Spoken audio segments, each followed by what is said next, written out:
Welcome to Ravi కిరణాలు news. ముందుగా headlines. Rahul KTR రాజకీయాలకు బ్రేక్ కొట్టిన బండి సంజయ్. కాంగ్రెస్ బీఆర్ఎస్ కు ఐరన్ లెగ్ జంట ట్యాగ్ వేసిన బండి. పని మైనస్ ప్రచారం ప్లస్ అని రాహుల్ కేటీఆర్ పై బండి ఫైర్. రాబోయే ఎన్నికల్లోనే అసలు తీర్పు వస్తుందనే హెచ్చరిక. సింగిల్ రాజ్ కు తాళం వేసింది బీహార్ అని మోదీ హర్షం. అభివృద్ధి ఓటుకు బీహార్ రికార్డు సపోర్ట్ అని ప్రధాని వ్యాఖ్య. ఆర్జేడీ పాలన రోజులు చరిత్ర అని మోదీ స్పష్టం. బీహార్ కు కొత్త మౌలిక వసతుల యుగం తెస్తామని హామీ.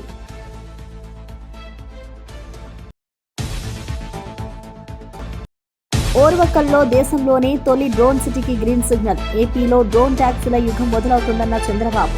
25,000 మందికి డ్రోన్ శిక్షణతో భారీ ఉద్యోగ అవకాశాలు. డ్రోన్ సిటీతో ఏపీ టెక్నాలజీ మ్యాప్ లో టాప్ ప్లేస్ లోకి టార్గెట్. గత ప్రభుత్వం పోలీసులను వేధించడం ఆపాలని భూమన హెచ్చరిక. విచారణ పేరిట వేధింపులు ప్రమాదమన్న భూమన వ్యాఖ్య. చట్ట రక్షకులను రాజకీయ బలిపశువులా చూడొద్దని సూచన. పోలీసు మనోధైర్యం దెబ్బతింటే శాంతి భద్రతలే ప్రమాదమని వ్యాఖ్య. మహేష్ బాబు ఎస్ఎస్ఎంబీ 29 ఈవెంట్ కు పాస్ లేని వారికి ఎంట్రీ లేదని హెచ్చరిక. భద్రతా నియమాలు తప్పనిసరి. మహేష్ అభిమానులకు సూచనలు. రద్దీని దృష్టిలో ఉంచుకొని పోలీస్ పర్యవేక్షణ కట్టుదిట్టం. ఈవెంట్ ను అందరం కలిసి సక్సెస్ చేయాలని మహేష్ విజ్ఞప్తి. జూబ్లీహిల్స్ ఉప ఎన్నిక నేపథ్యంలో బీఆర్ఎస్ పార్టీ కాంగ్రెస్ ప్రభుత్వాన్ని బద్నాం చేసేందుకు అన్ని రకాల ప్రయత్నాలు చేసినప్పటికీ అవన్నీ ప్రజలు తిప్పికొట్టారని సీఎం రేవంత్ రెడ్డి విమర్శించారు. ఎన్నికల సమయంలో బీఆర్ఎస్ తప్పుడు ప్రచారం, అసత్య ఆరోపణలు, దుష్ప్రచారాలతో వాతావరణం మలుపు తిప్పేందుకు ప్రయత్నించినా ప్రజలు అవగాహనతో కాంగ్రెస్ కు తీర్పు ఇచ్చారని తెలిపారు. ప్రజల అభివృద్ధి, సంక్షేమం కోసం ప్రభుత్వం చేపట్టిన కార్యక్రమాలు ప్రజాస్థాయిలో మంచి సానుభూతిని పెంచాయని పేర్కొన్నారు. దాదాపు 1 సంవత్సరం కాలంలో ప్రభుత్వం చూపిన పనితీరు వల్లే ఈ ఉప ఎన్నికల్లో కాంగ్రెస్ ఘన విజయం సాధించిందని స్పష్టం చేశారు. మా ప్రభుత్వం ప్రజల కోసం పనిచేస్తోంది. విపక్షాలు చేసే ఆరోపణలు, కుట్రలు మాకు అడ్డుకావు అని సీఎం తెలిపారు. రాష్ట్ర అభివృద్ధి, సంక్షేమం పట్ల కాంగ్రెస్ కట్టుబడి ఉందని, ఇదే బాటలో మరో ఎన్నో విజయాలు సాధిస్తామని ధైర్యంగా ప్రకటించారు. అది హైడ్రా కావచ్చు, ఈగల్ ఫోర్స్ కావచ్చు, ఈ సంస్థలు ప్రజలకు మేలు చేయడానికి మేము తీసుకొచ్చినాం. ఈ నగరం వేగంగా మత్తు, ముఖ్యంగా గంజాయి, డ్రగ్స్ విస్తరిస్తున్న సందర్భంలో వాటిని కఠినంగా అణిచివేయడానికి ఈగల్ ఫోర్స్ను తీసుకొచ్చినాం. కబ్జాలను, చెరువులను, కుంటలను, నాలాలను అడ్డగోలుగా ఆక్రమించుకొని కబ్జాలకు పాల్పడుతుంటే వాటిని తొలగించడానికి హైడ్రాను తీసుకొచ్చినాం. జిహెచ్ఎంసీ కావచ్చు, హెచ్ఎండిఏ కావచ్చు, మెట్రో వాటర్ వర్క్స్ కావచ్చు, మెట్రో రైల్ కావచ్చు, ఇలాంటి సంస్థలన్నిటిని కూడా సమన్వయం చేసుకొని ఈ నగరాన్ని ఒక మంచి నగరంగా తీర్చిదిద్దడానికి మేము చేస్తున్న ప్రయత్నాన్ని ప్రధాన ప్రతిపక్షము సహకరించకపోను ప్రతి సందర్భంలో అడ్డు తగిలే ప్రయత్నం చేసింది. మూసీ ప్రక్షాళనకు సంబంధించి మూసీ ప్రాంతంలో నివసిస్తున్న వాళ్ళు ఎవరు అది అద్భుతంగా ఉంది అని అక్కడ ఉండడం లేదు. ఏ వసతి లేక, ఏ అవకాశాలు లేక మురికితో కూడుకున్న మూసీ పక్కన నివసిస్తున్నారు. వాళ్ళకు ఒక మంచి వసతులు ఏర్పాటు చేసి, వాళ్ళకు ఉపాధి కల్పించి, వాళ్ళ జీవన ప్రమాణాలు పెంచి, వాళ్ళ పిల్లలకు ఒక మంచి చదువులు, వాళ్ళకు ఒక మంచి వైద్యాన్ని, వాళ్ళకు ఉపాధిని కల్పించాలని చెప్పి మా ప్రభుత్వం చేస్తున్న ప్రయత్నాలను ప్రతి నిమిషం, ప్రతి క్షణం అడ్డు తగిలి అన్ని రకాలుగా వీటన్నిటిని అడ్డుకునే ప్రయత్నం చేసిండ్రు. అదేవిధంగా కేంద్రం నుంచి తీసుకురావాల్సిన అనుమతులు కానీ, ఇవ్వవలసిన నిధులను రాబట్టుకోవడానికి ముఖ్యంగా కిషన్ రెడ్డి గారు సహాయ నిరాకరణ చేస్తుండ్రు. ఈనాడు ప్రధాన ప్రతిపక్షంలో శాసనసభ్యులు కేటీఆర్ గారు, శాసనసభ్యులు హరీష్ గారు, అదేవిధంగా కేంద్ర ప్రభుత్వంలో కేంద్ర మంత్రిగా ఉన్న భారతీయ జనతా పార్టీ జాతీయ ప్రధాన కార్యదర్శి బండి సంజయ్, కాంగ్రెస్ నాయకుడు రాహుల్ గాంధీ, తెలంగాణ బీఆర్ఎస్ నాయకుడు కేటీఆర్లను కఠినంగా విమర్శించారు. దేశంలో రాహుల్ గాంధీని ఐరన్ లెగ్ గా భావిస్తే తెలంగాణ రాజకీయాల్లో అదే పాత్రను కేటీఆర్ పోషిస్తున్నారని అన్నారు. వీరిద్దరూ పనిచేసిన చోట ప్రజలు నిరాశ, వెనుకబాటు, అవ్యస్తలు మాత్రమే ఎదుర్కొన్నారని ఆరోపించారు. రాహుల్ గాంధీ నేతృత్వం కాంగ్రెస్ ను వరుస పరాజయాలకు గురిచేస్తుందని, అదేవిధంగా కేటీఆర్ పాలనలో తెలంగాణ అప్పుల బారిన పడి అభివృద్ధి దెబ్బతిందని వ్యాఖ్యానించారు. రాహుల్, కేటీఆర్లే తమ పార్టీకి ఉచితంగా బ్రాండ్ అంబాసిడర్లు అయిపోయారని బండి సంజయ్ వ్యంగ్యంగా అన్నారు. ప్రజలు ఈ ఇద్దరి నాయకత్వాన్ని పూర్తిగా తిరస్కరిస్తున్నారని, రాబోయే ఎన్నికల్లో మరింత స్పష్టమైన తీర్పు వస్తుందని పేర్కొన్నారు. రాజకీయ నాయకులు ప్రజా సమస్యలపై పోటీ పడలేకపోతే ఈ విధమైన ప్రతికూల ప్రచారానికే దిగజారుతున్నారని అన్నారు. రాహుల్ గాంధీ ఈ తెలంగాణ రాష్ట్రంలో ఐరన్ లెగ్ కేటీఆర్ ఎందుకు అంటే, ఇప్పుడు ఆయన అయిన తర్వాత ఈ జిహెచ్ఎంసీ దానిలో 99 సీట్లు ఉండాలి.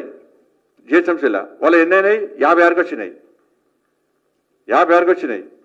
హుజాబాద్ ఓడిపోయారు, మునుగోలో సరే ఏదో అట్లా అయిపోయింది. ఎమ్మెల్సీలు 2 ఓడిపోయారు, కంటోన్మెంట్ ఓడిపోయారు, జూబ్లీహిల్స్ ఓడిపోయారు, వాళ్ళ చెల్లె కూడా అప్పుడు ఓడిపోయింది, చెల్లె దూరమైంది. పాపం హరీష్ రావు కూడా లాస్ట్లో రానియలేదట. కాబట్టి కేటీఆర్ అనే వ్యక్తి ఉన్న రోజులు మాకు బ్రాండ్ అంబాసిడర్లు ఎవరు అంటే దేశంలో రాహుల్ గాంధీ, తెలంగాణలో కేటీఆర్. బీహార్ ఎన్నికల ఫలితాలు ఎన్డీఏకి భారీ విజయం అందించిన నేపథ్యంలో ప్రధానమంత్రి నరేంద్ర మోదీ కీలక వ్యాఖ్యలు చేశారు. గతంలో బీహార్ను వెనక్కి నెట్టిన జంగిల్ రాజ్ రోజులు ఒక చరిత్రలోనే మిగిలిపోయాయని స్పష్టం చేశారు. ఆర్జేడీ పాలనలో జరిగిన అనిశ్చితి, నేరాలు, అవస్థలను గుర్తు చేస్తూ అప్పుడు ఎవరూ వ్యతిరేకంగా మాట్లాడలేదని విమర్శించారు. ఇప్పుడు బీహార్ ప్రజలు అభివృద్ధి, శాంతి, ప్రగతికి ఓటేశారని చెప్పారు. రికార్డు స్థాయిలో ఓటర్లు పోలింగ్లో పాల్గొని వికసిత్ భారత్ విజన్కు మద్దతు తెలిపారు అని ఆయన అభినందించారు. ఎన్డీఏ ప్రభుత్వం అభివృద్ధి కోసం చేస్తున్న పనులు ప్రజలు స్వీకరించారని, బీహార్కు మెరుగైన మౌలిక వసతులు, పెట్టుబడులు, ఉద్యోగ అవకాశాలు తీసుకురావడానికి కేంద్రం మరింత కృషి చేస్తుందని అన్నారు. రాజకీయాలలో ప్రతికూల ప్రచారంతో కాదు, అభివృద్ధి ఫలితాలతోనే ప్రజల ఆశీర్వాదం వస్తుందని मोदी संदेश इच्छारू। बात करता था तो आरजेडी के लोग कभी विरोध नहीं करते थे, लेकिन कांग्रेस वालों को बहुत चुभता था और बहुत मोदी क्या बोल रहे हैं, ऐसा क्या बोल रहे हैं।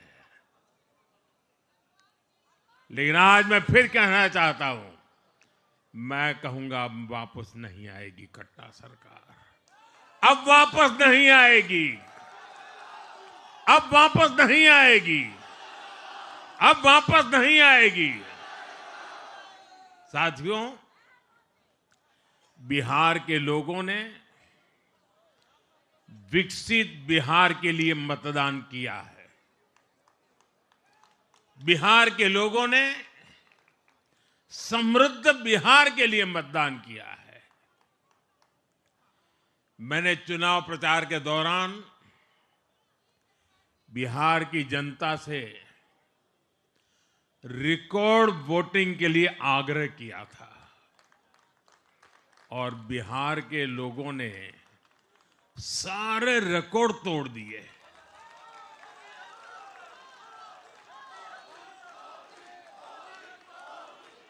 ఆంధ్రప్రదేశ్ను సాంకేతిక రంగంలో ముందంజలో నిలపడానికి భారీ ప్రణాళికలు అమలు చేస్తున్నామని సీఎం నారా చంద్రబాబు నాయుడు ప్రకటించారు. త్వరలోనే రాష్ట్రంలో డ్రోన్ ట్యాక్సీలు నడిచే రోజులు దగ్గరలోనే ఉన్నాయని చెప్పారు.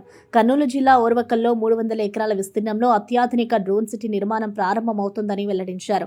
ఈ డ్రోన్ సిటీలో డ్రోన్ల రూపకల్పన, తయారీ, టెస్టింగ్, సర్టిఫికేషన్ వంటి అన్ని విభాగాలకు విశ్వస్థాయి వసతులు కల్పించనున్నట్లు తెలిపారు. అదేవిధంగా 25,000 మందికి పైగా యువతకు డ్రోన్ టెక్నాలజీపై శిక్షణ అందించేలా ప్రత్యేక శిక్షణ కేంద్రాలు ఏర్పాటు చేస్తున్నామని తెలిపారు. డ్రోన్ సిటీ ద్వారా వేలాది ఉద్యోగాలు సృష్టించబడమే కాకుండా లాజిస్టిక్స్, వ్యవసాయం, రక్షణ, అత్యవసర సేవలు వంటి విభాగాల్లో డ్రోన్ల వినియోగం మరింత విస్తరించనుందని సీఎం పేర్కొన్నారు.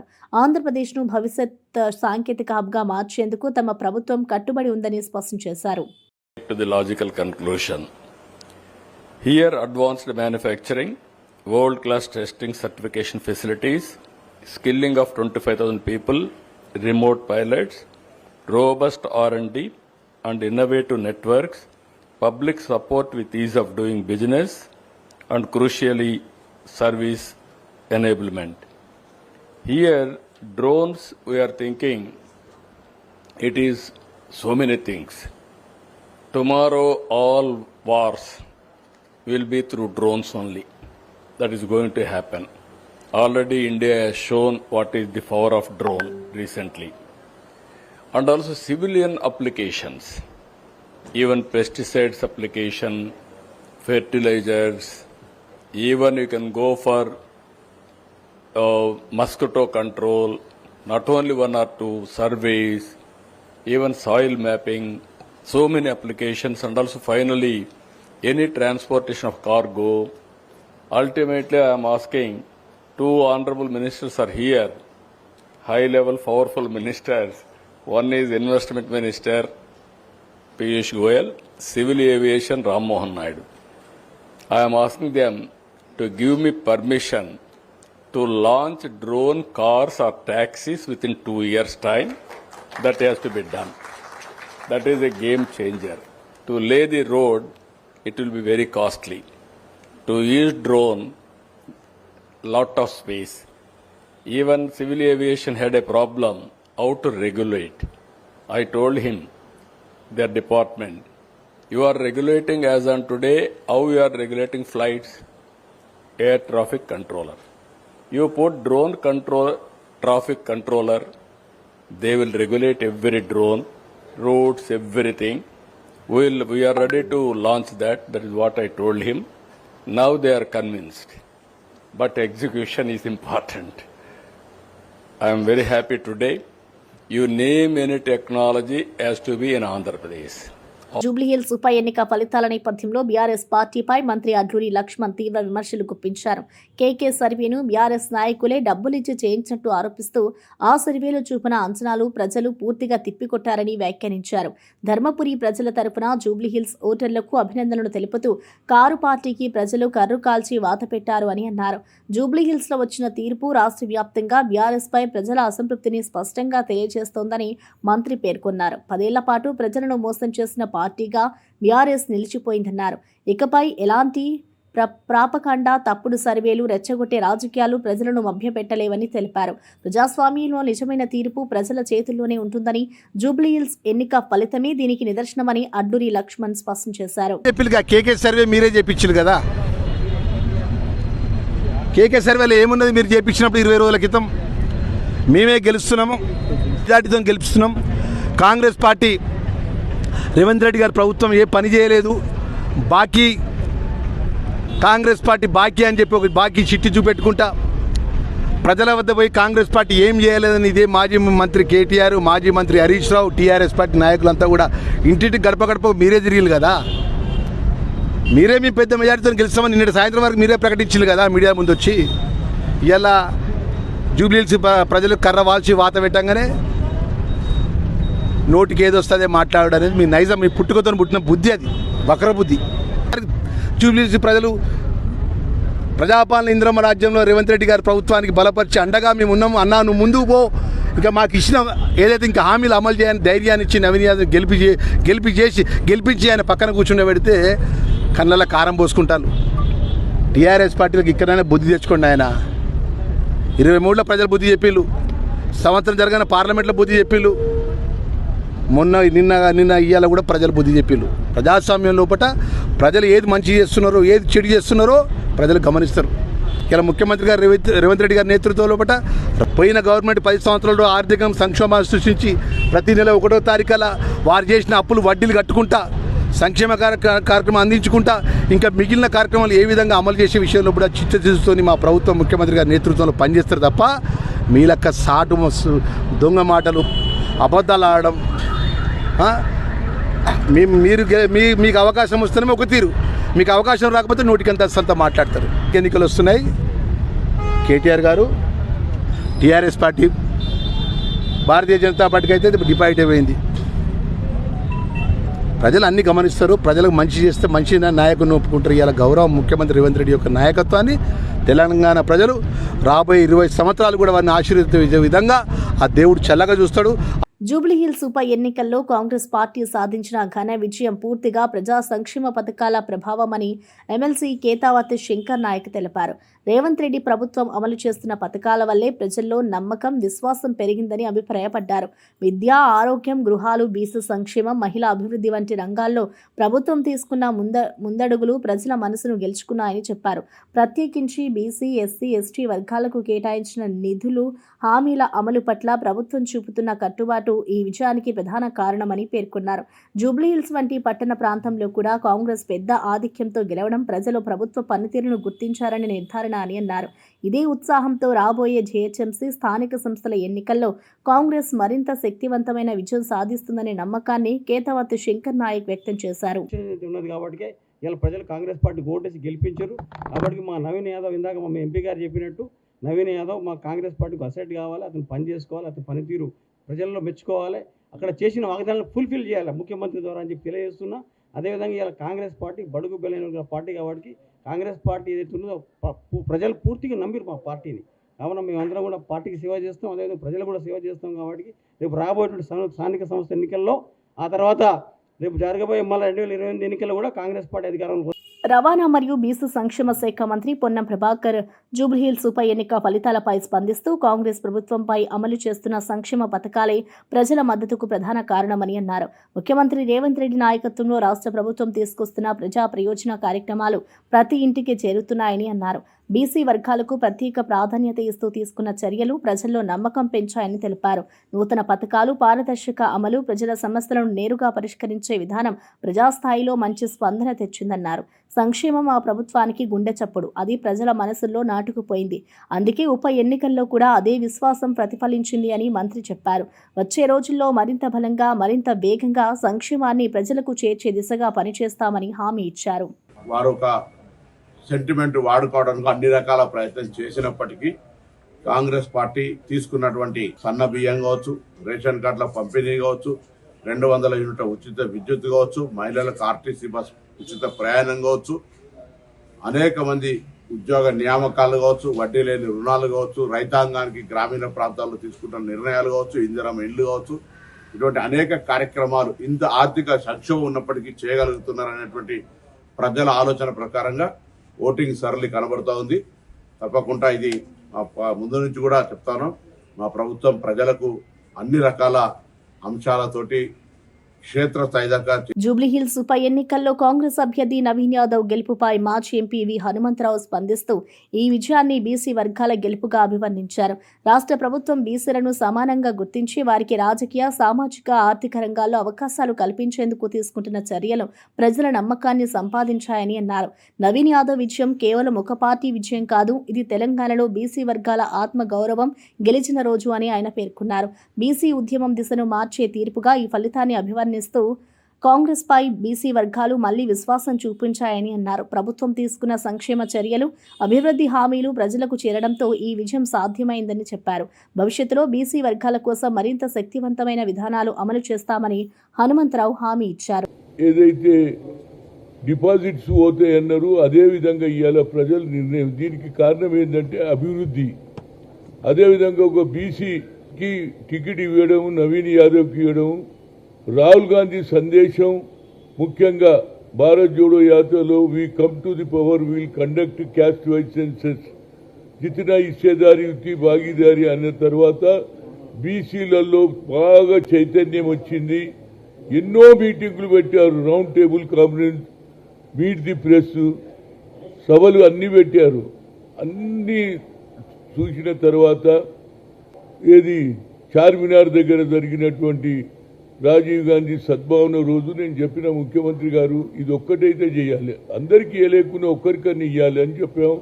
దానికి తప్పనిసరిగా ఈ జూబ్లీ ఎన్నికలలో ప్రజలు ఇచ్చిన తీర్పు ఇది కార్యకర్తల విజయం, బీసీ విజయం, అభివృద్ధి విజయం 3 కలిసి వచ్చినాయి. మాకు అభివృద్ధి లేదని వారు ప్రచారం చేయడం, ఎన్నికలు ఇచ్చిన వాగ్దానాలు కూడా పూర్తి చేయలేదని చెప్పారు. మాటికి అదే చెప్పిన. జూబ్లీహిల్స్ ఉప ఎన్నికల్లో కాంగ్రెస్ అభ్యర్థి నవీన్ యాదవ్ ఘన విజయం సాధించిన నేపథ్యంలో ఏఎస్ఎస్ సభ్యురాలు మరియు తెలంగాణ మహిళా కాంగ్రెస్ అధ్యక్షురాలు మొగిలి సునీతారావు స్పందించారు. ఈ ఫలితం సానుభూతి రాజకీయాలు, అవాస్తవ ప్రచారాలు, రాద్ధాంతాలు ఇక ప్రజలు నమ్మడం లేదని స్పష్టం చేస్తుందని ఆమె అన్నారు. జూబ్లీహిల్స్ ఓటర్లు ఎంతో స్పష్టంగా తీర్పిచ్చారు. ఎవరి మీదనైనా తప్పుడు ఆరోపణలు చేస్తూ సానుభూతి కోసం అడిగే ఓట్ల కాలం పూర్తయింది. ఇక్కడ ప్రజాసేవే గెలిచింది, నిజాయితీ గెలిచింది, అభివృద్ధి గెలిచింది అని ఆమె పేర్కొన్నారు. నవీన్ యాదవ్ వ్యక్తిత్వం, కష్టపడి పనిచేసే ధోరణి, ప్రజల సమస్యలను ప్రత్యక్షంగా తెలుసుకుని పరిష్కరించే ప్రయత్నం ఈ విజయానికి ప్రధాన కారణమని సునీతారావు అభిప్రాయపడ్డారు. అలాగే కాంగ్రెస్ ప్రభుత్వ సంక్షేమ పథకాలు జూబ్లీహిల్స్ ప్రజలకు చేరి వారి జీవన ప్రమాణాలు మెరుగుపడడంతో ఈ తీర్పు వచ్చిందని అన్నారు. ఇది కేవలం ఒక విజయమే కాదు, మహిళలు, బీసీలు, సాధారణ ప్రజలు అందరూ ఏకకంఠంతో ఇచ్చిన విశ్వాసమని ఆమె వ్యాఖ్యానించారు. బీఆర్ఎస్ పార్టీలో ఉన్నారు, లక్షల వేల కోట్లు దోసుకున్నారు, 3 సార్లు గెలిచిన అభివృద్ధి లేదు, రోడ్లు బాగు చేయలేదు, డ్రైనేజ్ సిస్టమ్ బాగు చేయలేదు, 10 ఏళ్ళు సిగ్గు లేకుండా ఇంకా తిరుగుతున్నారు. ప్రజల్లో రేషన్ కార్డులు ఇవ్వలేదు, ప్రభుత్వం ఏ పథకాలు ఇవ్వలేదు అంటారు. మరి ఈరోజు మా చెల్లెళ్ళందరూ కూడా బస్ ఫ్రీలో తిరుగుతున్నారు. అదేవిధంగా 200 యూనిట్లు సన్నబియ్య పథకమే కానీ, ఈ విధంగా ప్రతి ఒక్కటి 500 సిలిండరే కానీ, ఈరోజు రేషన్ కార్డులే కానీ ప్రతి ఒక్కటి పంపిణీ చేశాం. ఈరోజు ప్రతి రోడ్డు అద్దంలా చేయాలని పట్టుబట్టి ఉన్నారు మా మంత్రులందరూ కూడా. అక్కడ ఆల్రెడీ నిధులు కూడా శాంక్షన్ అయినాయి. ఒక బీసీ బిడ్డగా నిజంగా గర్వపడుతున్నా. ఈరోజు నా తమ్ముడు భారీ మెజారిటీతో గెలుస్తాడు. ఒక్క ఓటుతో గెలిచినా గెలిపే. ప్రజా సొమ్ము దోచుకున్నారు కాబట్టి మీకు మంచి బుద్ధి చెప్పినారు. ఇక్కడే కాదు ఎక్కడైనా సరే బీజేపీకి బీఆర్ఎస్కి టీటీడీ మాజీ చైర్మన్ భూమన కరుణాకర్ రెడ్డి పోలీసుల మనోభావాలపై కీలక వ్యాఖ్యలు చేశారు. ప్రభుత్వాలు మారిన వెంటనే గత ప్రభుత్వంలో పనిచేసిన అధికారులపై విచారణ పేరుతో వేధింపులు ప్రారంభించడం చాలా ప్రమాదకరమని, దీనివల్ల పోలీసు అధికారుల్లో తీవ్ర నిరుత్సాహం నెలకొంటుందని హెచ్చరించారు. వేధింపులు, అన్యాయ విచారణల కారణంగా కొంతమంది అధికారులు ఆత్మహత్యలు చేసుకున్న ఘటనలను గుర్తు చేస్తూ ఇది పోలీసు సమాజానికి అవమానమని భూమన స్పష్టం చేశారు. పాలకులు విమర్శలు చేసినా, అభిప్రాయ భేదాలు ఉన్నా, చట్టపరమైన బాధ్యతలు నిర్వహించిన అధికారులను లక్ష్యంగా చేసుకోవడం ప్రజాస్వామ్యానికి హానికరమని వ్యాఖ్యానించారు. పోలీసులు చట్టరక్షకులు, రాజకీయ మార్పుల బలి పశువులు కాదని ఆయన స్పష్టం చేశారు. వారి గౌరవం, స్థాయిని కాపాడడం ప్రభుత్వ బాధ్యత అని పేర్కొన్నారు. విచారణలు జరపాల్సి వస్తే చట్టపరమైన ప్రక్రియ ప్రకారం నిష్పక్షపాతంగా నిర్వహించాలని సూచించారు. పోలీసుల మనోధైర్యం దెబ్బతింటే శాంతి భద్రతలు కూడా ప్రభావితమవుతాయని హెచ్చరించిన భూమన కొత్త ప్రభుత్వ అధికార దుర్వినియోగానికి పాల్పడకూడదని స్పష్టం చేశారు. ఈ బ్రతుకు కంటే 20-25 ఏళ్లు మేము పోలీసు అధికార జీవితాన్ని గడిపినాం. ఈ రోజున మా పైన విచారణ చేయించేటువంటి ఈ అధికారుల యొక్క బూతు మాటలకి, విచారణ తీరుకి మేము ఆత్మహత్యలు చేసుకోవటం కంటే మాకు మరొక గతి లేదు అనే స్థాయికి తెచ్చినారు. అంటే అలాంటిది ఈ ప్రభుత్వంలో సాటి పోలీసు అధికారులే పోలీసులకే భయపడేటువంటి పరిస్థితి తీసుకొని వచ్చింది చంద్రబాబు గారి ప్రభుత్వం. పోలీసు అధికారుల మీద, పోలీసు అధికారులతో విచారణ చేయించి తప్పుడు సలహాలు తీసుకునేటట్టుగా చేసి తప్పుడు కేసులు నమోదు చేయించటానికి, వాళ్లనే ఆయుధాలుగా వాడటానికి ఈ రోజున ఈ ప్రభుత్వం కుట్ర పన్నుతున్నది. ఈ రకమైనటువంటి సాంప్రదాయం రాకూడదు. దీనికి స్వస్తి పలకాలి అంటే పోలీసు సమాజం మీరు స్పందించాలి. అమాయకులైనటువంటి పోలీసు అధికారులు ఈ రోజున బలైపోతున్నారు. హత్యగా భావించి దీని మీద సిబిఐ చేత విచారణ చేయించవలసినటువంటి అవసరం ఉన్నది. ఇంత దారుణం. అక్కడ తప్పు జరిగి ఉంటే ఏ శిక్షకైనా మేము సిద్ధంగా ఉన్నామని అనేక సార్లు చెప్పడం జరిగింది. ఏ చిన్న తప్పు చేయకుండా ఉన్నందుకే ఇంత ధైర్యంగా మాట్లాడగలుగుతున్నాం. చిన్న తప్పు కూడా చేయలేదు, కానీ మీరు పని కట్టుకొని మమ్మల్ని దోషులుగా, నిందితులుగా చేర్చటానికి ఈ రకంగా పోలీసు అధికారులను కోర్టు ఇచ్చినటువంటి. రాజమౌళి దర్శకత్వంలో మహేష్ బాబు నటిస్తున్న భారీ యాక్షన్ అడ్వెంచర్ చిత్రం SSMB 29 తొలి ఈవెంట్ నవంబర్ 15న రామోజీ ఫిలిం సిటీలో జరగనుండగా ఈవెంట్కు సంబంధించిన భద్రతా సూచనలను స్వయంగా మహేష్ బాబు తెలిపారు. అభిమానులను ఉద్దేశించి విడుదల చేసిన ప్రత్యేక వీడియోలో ఈవెంట్ పూర్తిగా పాస్ ఆధారితమే అని స్పష్టం చేశారు. పాస్ ఉన్నవారిని గేట్ల వద్దకు అనుమతిస్తారని పేర్కొన్నారు. భద్రతా కారణాల వల్ల పాస్పోర్ట్లు, ఐడీలు లేకుండా తొందరపడి వచ్చేయొద్దని అభిమానులకు విజ్ఞప్తి చేశారు. పోలీసుల సూచనలను పాటించాలని, రద్దీ కారణంగా ఎలాంటి అశాంతి రాకుండా శాంతంగా వ్యవహరించాలని కోరారు. ఈవెంట్ సైజు, జనసంద్రత దృష్ట్యా పూర్తిస్థాయి భద్రతా ఏర్పాట్లు జరుగుతున్నాయని తెలిపారు. మనందరం కలిసి ఈ ఈవెంట్ను స్మరణీయంగా మార్చుకుందాం. ఈ చిన్న సమస్య కూడా రాకుండా అందరూ సహకరించాలి అని మహేష్ బాబు ఆకాంక్షించారు. అభిమానుల్లో ఇప్పటికే భారీ ఉత్సాహం నెలకొని ఉండగా వీడియో విడుదలతో ఈవెంట్పై ఆసక్తి మరింత పెరిగింది. ఆన్ గ్రౌండ్ స్టాఫ్కి సపోర్ట్ చేయండి. పోలీస్ వాళ్ళు మనకి ఇచ్చిన ఇన్స్ట్రక్షన్స్ ఏంటంటే అందరూ ఎంత తక్కువ ట్రాన్స్పోర్టేషన్లో వస్తే అందరికి అంత ఈజీగా ఉంటుంది. We're all coming together for a special event. Let's make it safe and memorable for everyone.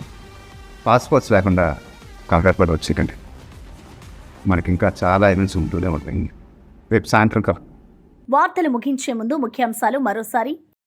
Rahul KTR రాజకీయాలకు బ్రేక్ కొట్టిన బండి సంజయ్. కాంగ్రెస్ బీఆర్ఎస్ కు ఐరన్ లెగ్ జంట ట్యాగ్ వేసిన బండి. పని మైనస్ ప్రచారం ప్లస్ అని రాహుల్ కేటీఆర్ పై బండి ఫైర్. రాబోయే ఎన్నికల్లోనే అసలు తీర్పు వస్తుందనే హెచ్చరిక. సింగిల్ రాజ్ కు తాళం వేసింది బీహార్ అని మోదీ హర్షం. అభివృద్ధి ఓటుకు బీహార్ రికార్డు సపోర్ట్ అని ప్రధాని వ్యాఖ్య. ఆర్జేడీ పాలన రోజులు చరిత్ర అని మోదీ స్పష్టం. బీహార్కు కొత్త మౌలిక వసతుల యుగం తెస్తామని హామీ.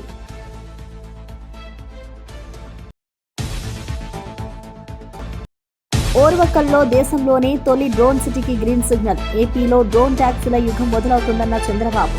25,000 మందికి డ్రోన్ శిక్షణతో భారీ ఉద్యోగ అవకాశాలు. డ్రోన్ సిటీతో ఏపీ టెక్నాలజీ మ్యాప్లో టాప్ లిస్ట్లోకి టార్గెట్. గత ప్రభుత్వం పోలీసులను వేధించడం ఆపాలని భూమన హెచ్చరిక. విచారణ పేరిట వేధింపులు ప్రమాదమన్న భూమన వ్యాఖ్య. చట్ట రక్షకులను రాజకీయ బలిపశువులా చూడొద్దని సూచన. పోలీసు మనోధైర్యం దెబ్బతింటే శాంతి భద్రతలే ప్రమాదమని వ్యాఖ్య. మహేష్ బాబు ఎస్ఎస్ఎంబీ 29 ఈవెంట్కు పాస్ లేని వారికి ఎంట్రీ లేదని హెచ్చరిక. భద్రతా నియమాలు తప్పనిసరి. మహేష్ అభిమానులకు సూచనలు. రద్దీని దృష్టిలో ఉంచుకొని పోలీస్ పర్యవేక్షణ కట్టుదిట్టం. ఈవెంట్ను అందరం కలిసి సక్సెస్ చేయాలని మహేష్ విజ్ఞప్తి. ఇవి ఈనాటి వార్తా విశేషాలు. మరో బులెటిన్లో మళ్ళీ కలుద్దాం. నమస్కారం.